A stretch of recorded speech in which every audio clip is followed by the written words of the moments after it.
So here's another special South by Southwest edition of RIA Weekly, as I recall we call it. This is, of course, Ryan Stewart. That you see behind the camera. That we'll introduce each other. And so you were about to test out something for I guess a session you're going to have, and so tell us what we're about to see. So for for the session tomorrow, basically what I wanted to do is there's kind of an undercurrent in the Flash community that's doing a lot with augmented reality, and there's this guy in Japan who's created a library so you can take a pattern like this and start overlaying things on top of it.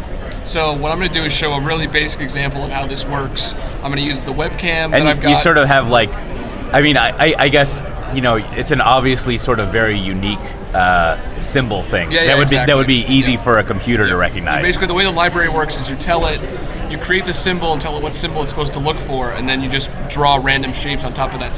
Use the library to draw using Paper Vision 3D, which is a 3D library for Flash, to draw 3D shapes on top. Once the web camera and the Flash player detected this shape. Right. So. All right. Well, shall we see it in action? Yes. Let's check it out. So we've got your screen there.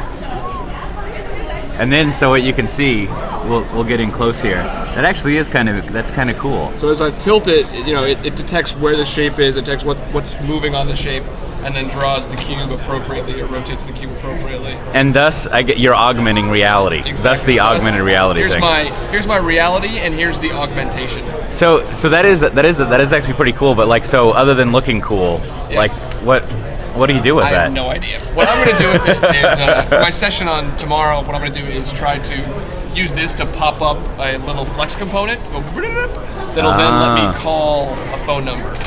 Huh. I guess it's completely useless. I guess that is there would be an interesting way, instead of using just a mouse, you could use other things as sort of like an input device, right? Exactly. Okay, what would be kind of cool, and I wanted to show, but I don't know how to do multiple patterns, is you just flash like a business card up there, with a specific pattern, and it'll automatically dial the business card number.